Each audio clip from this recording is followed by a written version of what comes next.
सृष्टि के आरंभ में ब्रह्मा जी ने जीवन से भरी पृथ्वी माता की रचना की। हरे भरे वन, निर्मल नदियां और पर्वतों से सजी। मेरी गोद में जीवन की हल्की सी आहटें थीं, हवाएं शुद्ध थीं, नदियां निर्मल थीं और मेरे हृदय में सृजन की ऊर्जा गूंज रही थी, सृष्टिकर्ता की अद्भुत रचना का प्रमाण। लेकिन यह शांति अधिक देर न टिक सकी। असुर हिरण्याक्ष अपनी अपार शक्ति और अहंकार के साथ ब्रह्मांड में अंधकार फैलाने लगा। उसकी दृष्टि पृथ्वी माता पर पड़ी और उसने उन्हें गर्भोदक महासागर की गहराइयों में धकेल दिया। मैं अंधकार में गहराइयों में डूब गई, जीवन की चिंगारी बुझने लगी। ब्रह्मांड का संतुलन टूट गया, पृथ्वी माता खो गई और हर ओर सन्नाटा छा गया।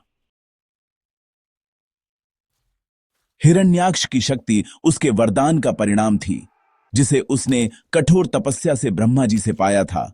मुझे ऐसा वरदान दीजिए कि कोई देवता, असुर, मानव, पशु या कोई जात जीव मुझे न मार सके। उसने हर शक्तिशाली प्राणी का नाम लिया, लेकिन अहंकार में सूअर को तुच्छ समझकर छोड़ दिया। ब्रह्मा जी ने वरदान दे दिया और हिरण्याक्ष अजेय बन गया। अब मुझे कोई नहीं हरा सकता। मैं स्वर्ग का स्वामी हूँ, पृथ्वी भी मेरी होगी। उसने पृथ्वी माता को सागर में डुबो दिया और पहरेदार बन बैठा, लेकिन उसे नहीं पता था उसकी एक भूल ही उसका विनाश लाएगी। पृथ्वी के डूबने से देवताओं की शक्ति क्षीण हो गई, ब्रह्मांड का संतुलन डगमगा गया।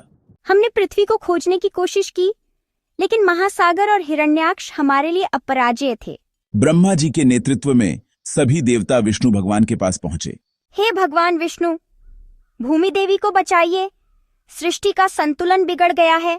देवताओं की पुकार ही अब ब्रह्मांड की अंतिम आशा थी। हमारी विनती सुनकर भगवान विष्णु मुस्कुराए। हिरण्याक्ष के वरदान की खामी मुझे ज्ञात है। अब समय है सृष्टि की रक्षा का। तभी विष्णु भगवान के स्वरूप से तेजस्वी प्रकाश फैला और वे वराह रूप में प्रकट हुए, एक विशाल दिव्य सुअर। यही वह रूप था जिसे हिरण्याक्ष ने तुच्छ समझा था। वराह अवतार धर्म और शक्ति का जीवंत प्रतीक था। जय वराहदेव, जय वराहदेव। वराह भगवान दृढ़ संकल्प के साथ सागर की गहराइयों की ओर बढ़े। अब एक महाकाव्य संघर्ष का मंच तैयार था। वराह भगवान गर्भोदक सागर में कूद पड़े। उनका तेज अंधकार को चीरता गया। उन्होंने पृथ्वी माता को सागर तल पर पाया। जीवन की चिंगारी बुझती हुई अपने दांतों से उन्होंने पृथ्वी माता को उठाया। जीवन फिर से जाग उठा। कौन हो तुम, हे निकृष्ट पशु? पृथ्वी को नीचे रखो। गर्जना। हिरण्याक्ष ने युद्ध छेड़ दिया, लेकिन वराह भगवान अडिग रहे। यह धर्म और अधर्म का भयंकर संघर्ष था, ब्रह्मांड के सबसे अंधेरे कोने में। भीषण युद्ध के बाद वराह भगवान ने हिरण्याक्ष का अंत किया।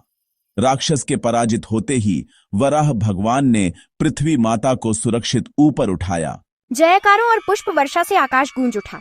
पृथ्वी माता, अब आप अपने स्थान पर लौट आइए। वराह भगवान ने भूदेवी को उनके स्थान पर स्थापित किया। मैं नवजीवित और पवित्र हो गई, रक्षक के स्पर्श से। जीवन फिर से जाग उठा। ब्रह्मांड में संतुलन लौट आया। यह कथा सिखाती है, जब अधर्म बढ़ता है, ईश्वर किसी भी रूप में आकर संतुलन स्थापित करते हैं और हमें अपनी पृथ्वी का सम्मान करना चाहिए।